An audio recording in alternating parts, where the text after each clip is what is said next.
buenos días.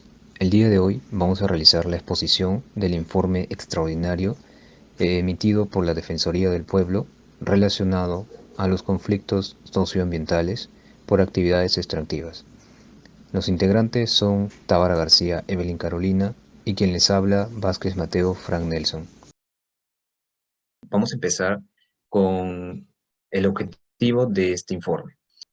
El objetivo fue que la Defensoría del Pueblo realice un análisis respecto a tres aspectos importantes: las causas, las tendencias y las repercusiones de los conflictos socioambientales que se vienen suscitando en diversas zonas de nuestro país, toda vez que esto implica un impacto en el ejercicio de los derechos políticos, sociales y culturales, tanto de las poblaciones locales como de las poblaciones que pertenecen a las comunidades nativas y campesinas, que se ven pues impactadas por este tipo de actividades extractivas.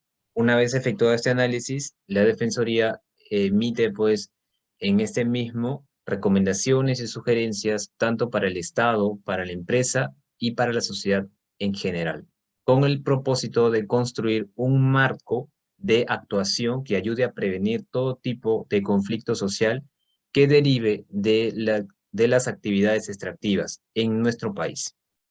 Antes de entrar de lleno al tema, es necesario resaltar la competencia de la Defensoría del Pueblo. Como sabemos, la Defensoría del Pueblo es un órgano constitucionalmente autónomo, es decir, que se encuentra reconocido por nuestra Carta Magna vigente de 1993. En su ley orgánica se le señala distintas funciones o facultades, entre las cuales tenemos que está legitimada para iniciar y proseguir cualquier investigación sobre los actos de administración pública y sus agentes, que afecte la vigencia plena de los derechos constitucionales y fundamentales de las personas y de las comunidades. Ahora hablamos sobre la Defensoría y conflictos socioambientales. Las causas. Existen diversas y complejas, pero esto no quiere decir que no se puedan identificar. Esto será explicado más adelante. Ahora bien, la Defensoría ha resaltado, al igual que en reportes anteriores, distintos tipos de conflictos. Como lo podemos observar, existe un conflicto activo, un latente y un resuelto. El conflicto activo vendría a ser aquel conflicto que se inicia cuando una de las partes manifiesta públicamente alguna demanda o reclamo. Como podemos ver esto cuando existe alguna manifestación por algún conflicto que se haya suscitado entre las comunidades con empresas que se dedican a estas actividades extractivas. Luego tenemos el conflicto latente. El conflicto latente es lo opuesto. Es un conflicto incipiente. Por decirlo, es oculto y aparentemente se encuentra inactivo. En este va a tomar tiempo hasta que llegue un punto de clímax en el que va a explotar y va a denominarse ya como un conflicto per se. Luego tenemos el conflicto resuelto, que esto vendría a ser prácticamente, como lo señala la Defensoría, el último estadio del conflicto, cuando las partes han arribado a una conclusión a través de una solución que puede haberse dado mediante un acuerdo entre ambos o también por un desenlace judicial o administrativo que no es impugnado por las partes. Eh, pero también hay que resaltar que esta resolución del conflicto no es visto solamente desde un enfoque estático, sino de uno dinámico, por lo que el concepto de transformación de conflicto a solución es el que resulta más adecuado para entender mejor este tipo de diferenciación de conflictos. Por otro lado, en el informe se señala repercusiones a los derechos de las personas. Se han señalado diversos derechos que se ve afectado con estos conflictos derivados de las actividades extractivas. El principal es el derecho a la vida, eh, Como vemos aquí, el derecho a la vida se ve afectado cuando existen manifestaciones en las cuales se llega a realizar protestas. Y este tipo de protestas pues produce enfrentamientos entre comunidades y miembros de la policía también, o también puede producirse entre los mismos pobladores o entre pobladores y miembros de fuerzas de seguridad de las propias empresas que se dedican a este tipo de actividades. Y como consecuencia de ello es pues que lamentablemente varias de las personas inmersas en estas resultan pues que fallecen, o también en un caso menos grave quedan mal heridas. Por ello, luego también se señala el derecho a la propiedad. Bien, el derecho a la propiedad durante estos conflictos socioambientales se ven afectados porque durante estas medidas de protesta muchas veces se realiza la toma de campamentos mineros, por ejemplo, o de otras instalaciones de estas empresas de actividades extractivas. Se realiza ataques a los campamentos mineros, lo cual evidentemente refleja un daño a la propiedad privada. Por otro lado, tenemos el derecho al libre tránsito. En este caso, dentro de las protestas también muchas veces se realiza bloqueo de carreteras, lo cual implica pues una paralización en cuanto al tránsito entre los pobladores y también de las mismas empresas. Luego tenemos el derecho al trabajo. El derecho al trabajo, ¿por qué? Porque durante estas manifestaciones, parte de los trabajadores de las empresas también realizan huelgas y esto, pues, evidentemente, les causa un perjuicio a su derecho laboral. Pero también está, pues, que se afecta a los derechos laborales de los pobladores, porque al existir este tipo, por ejemplo, de medidas como la protesta o el bloqueo de carreteras, hace que personas no puedan acudir a su centro de labores. Incluso también se ve afectado las actividades de agricultura y de ganadería, que son reconocidas también como derechos laborales. También se señala el derecho de las comunidades campesinas y nativas. ¿Por qué? Porque muchas de estas se ven afectadas por estas actividades extractivas. Eh, por ejemplo, en el caso de las comunidades campesinas, mayormente se realiza este tipo de afectación que deriva de las actividades de minería, netamente. En cambio, en el caso de las comunidades nativas, se ven afectadas por actividades extractivas, pero ya viene del sector de hidrocarburos, ¿no? Eso lo vemos también que se puede extraer del río Amazonas. Eh, Esto evidentemente produce un cambio en sus vidas, en su forma de vida, y también hay pues una reacción mayor frente a la vulneración, amenaza de sus derechos. Por eso que decimos que las comunidades se ven afectadas con este tipo de actividades extractivas, ¿no? Y algunos ven reflejados, por un lado, que hay una mejora en su condición de vida, sin embargo, para otros que pertenecen también a estas comunidades, no lo ven de esa forma, ¿no? Entonces, si sumamos eso a que exista de repente un debilitamiento en el sistema jurídico ambiental, eh, por ejemplo, para la falta de monitoreo y fiscalización adecuada, entonces, definitivamente estamos frente a una amenaza a los derechos de las comunidades campesinas y nativas. El informe nos refiere acerca de cuáles son las causas de los conflictos socioambientales. Como mencioné anteriormente, son diversas, son complejas. Sin embargo, el informe detalla una serie de causas que son las que generan los conflictos socioambientales, esto a criterio de la Defensoría del Pueblo. Tenemos primero el problema ambiental, la sensación de incertidumbre y el temor a la contaminación. Perspectiva de la Defensoría del Pueblo, la defensa de los derechos exige un enfoque intuitivo integral que incorpore tanto los factores ambientales y también los derechos humanos, porque estos pues tienen que verse actuados de manera sinérgica. ¿Por qué? Porque existe una estrecha vinculación entre los sistemas naturales y los derechos fundamentales. Por lo tanto, el Estado adquiere un papel netamente intuitivo, un papel de protector.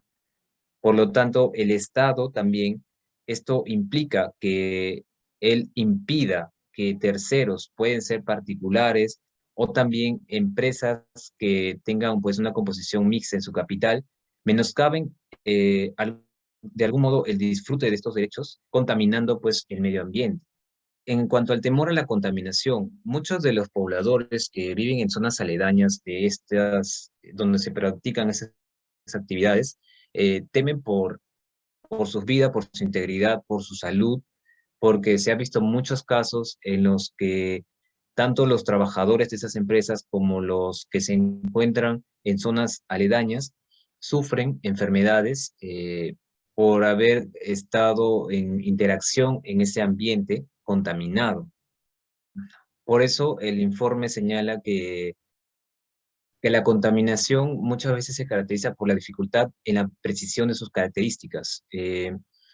Además, pues tiene un carácter persistente, residual, es latente, es acumulativo. Nos enfrenta pues esto a un escenario muy complejo al momento de identificar y determinar cuáles son sus límites y también cuáles son sus efectos. Si aunamos esto a que existe también los pasivos ambientales, que estos pues básicamente vienen a ser aquellos efluentes, emisiones, restos o depósitos de residuos contaminados que provienen de esas actividades extractivas. Esto evidentemente representa un riesgo para la salud de las personas y no solamente de ellas, sino del propio ecosistema y también pues que se afecta a la propiedad. Esa parte es que se entiende que existe preocupación de parte de sectores de la población que consideran que estas actividades extractivas mm, causan contaminación y que además afecta a su salud. Una de las causas que señala el informe es el problema social, la exclusión, desigualdad y la discriminación. La causa, pues las comunidades perciben que las empresas obtienen ganancias altas por los recursos que extraen en las zonas en las que habitan. Como señalan, pues, el caso del canon minero, ¿no?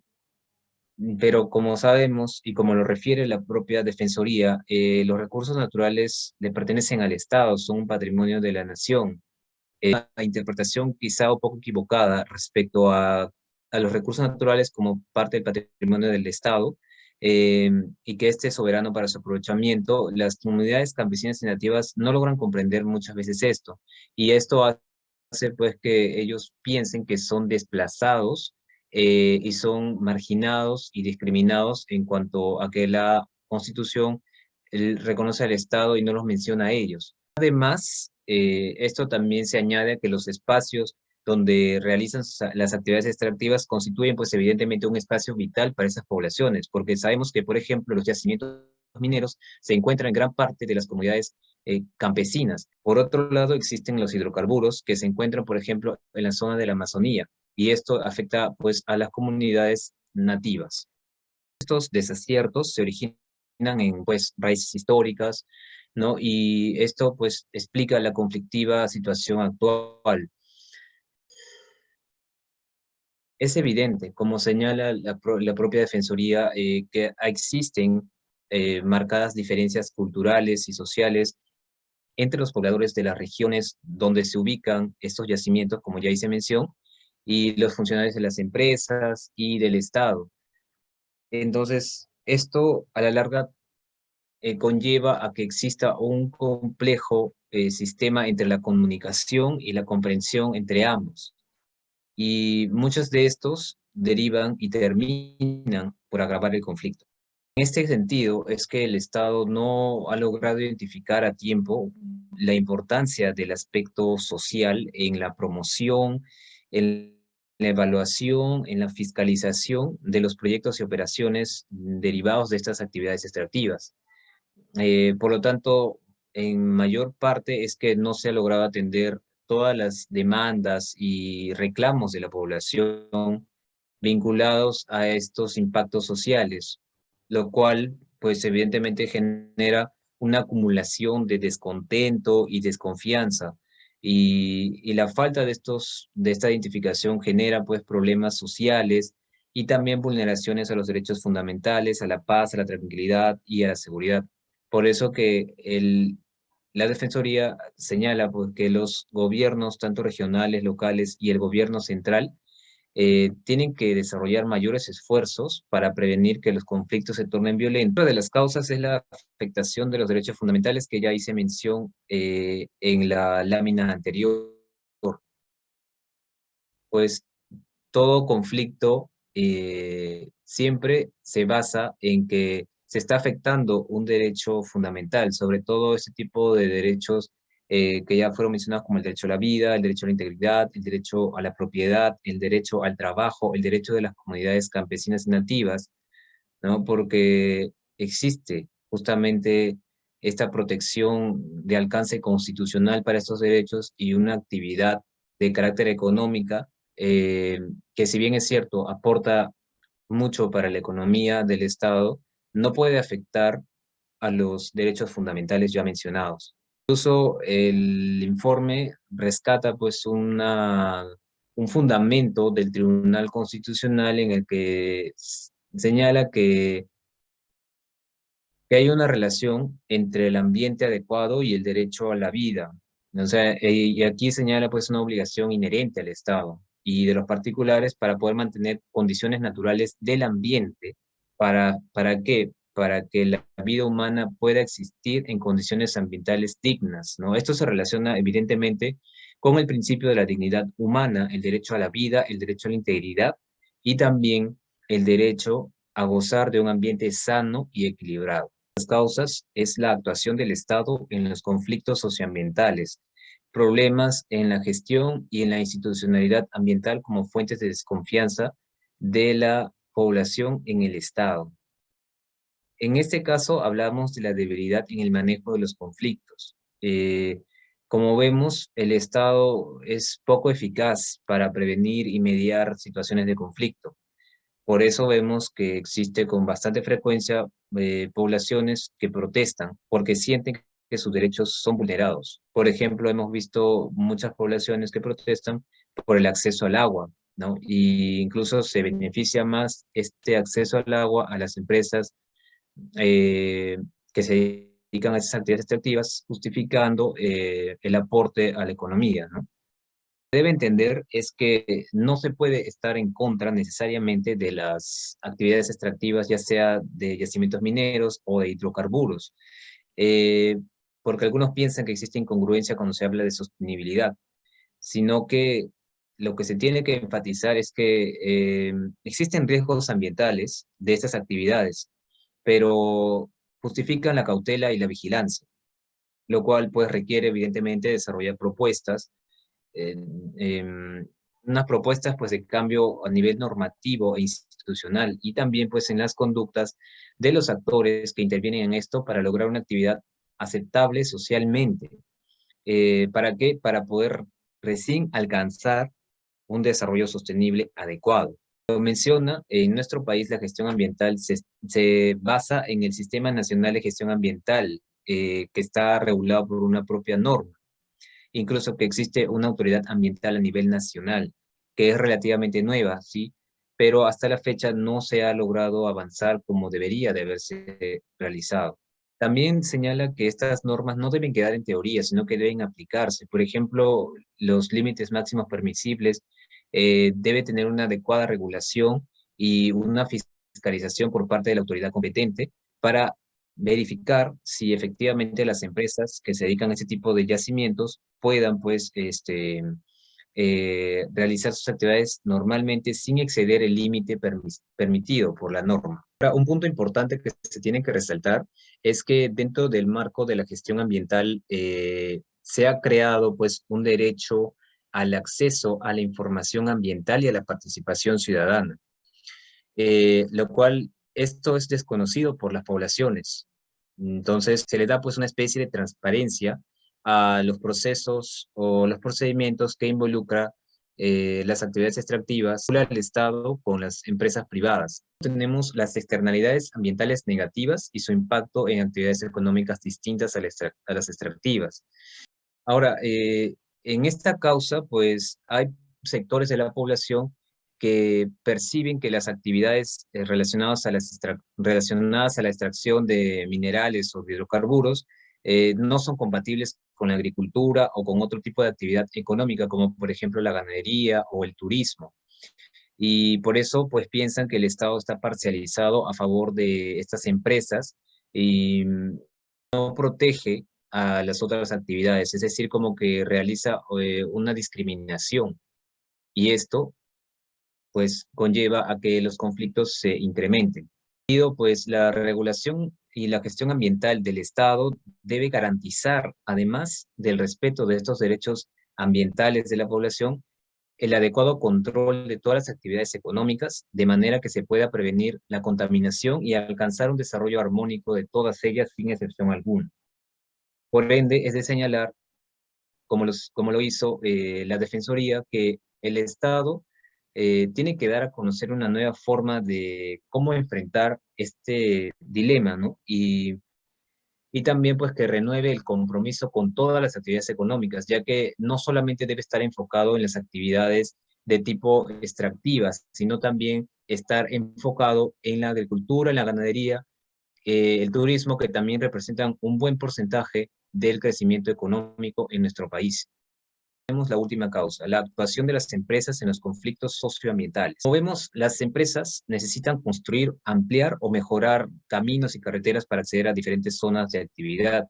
Entonces, esto eh, hace que existan nuevos impactos que podríamos considerar benéficos en cierta parte, como lo ha señalado la Defensoría, porque genera empleo y porque impulsa el mercado local de los bienes y servicios, entre otros, ¿no? Ello con la finalidad de disminuir o atenuar los conflictos sociales que se producen en sus zonas de influencia. Algunas empresas, por ejemplo, establecen estrategias para las demandas de la población indígena local, en el caso, por ejemplo, de Amazonas, ¿no? Sin embargo, las actividades desarrolladas no forman parte de un proyecto integral para promover el desarrollo local como se piensa, sino que se trata de actividades que en su conjunto pues no generan un impacto progresivo sostenido de la población local, propiciando así pues un círculo vicioso de demandas que se incrementan progresivamente al fortalecer las capacidades ni mejorar tampoco las condiciones para el desarrollo local. Es así que esto incrementa que se produzcan pues conflictos socioambientales. Ellos que las empresas deben asumir su rol eh, como agentes de responsabilidad social. Por lo tanto, tienen que contribuir al desarrollo local y consolidar también las buenas relaciones con las poblaciones urbanas y rurales ubicadas en el área de influencia de un proyecto minero o de un proyecto energético o también de explotación de hidrocarburos. Bien, ya para finalizar, vamos a hablar acerca de las consecuencias del conflicto, es decir, de los impactos que genera. Hablamos de un impacto económico. Nuestra economía está muy relacionada a la minería, como este tipo de actividad es de primera importancia. No solamente porque aporta al PBI, sino porque también implica una generación de empleo. Y él trata de una principal actividad que genera divisas para la economía nacional, por lo tanto contribuye al ingreso fiscal. Hace referencia pues al canon minero, ¿no? Es lo que señala también el informe extraordinario de la Defensoría. Luego, el impacto social. Eh, los conflictos socioambientales están generando un detrimento de las relaciones entre diversos sectores de la población. En el caso del sector minero, hay diversos grupos de la población al interior de las comunidades que están divididos, los que se denominan como promina y antimina, provocando pues una división en las relaciones cotidianas y una fragmentación en la sociedad. Esto es lo que se deriva de esas actividades extractivas. Entonces, este tipo de conflictos socioambientales implican una oportunidad para transformar positivamente estos conflictos, posibilitando que el Estado, las empresas y la población se organicen y contribuyan a la mejora de las gestiones de la empresa y del Estado. El impacto político, como vemos, los conflictos socioambientales, como señala el informe, está dificultando que se consolide la institucionalidad intermedia que se busca promover a través de eh, a través de importantes procesos como la descentralización. Entonces esto lleva a que exista una debilidad de las autoridades regionales y locales para transformar los conflictos en espacios de diálogo, lo cual ha llevado a la población a exigir comisiones de alto nivel que acentúan más dichas debilidades.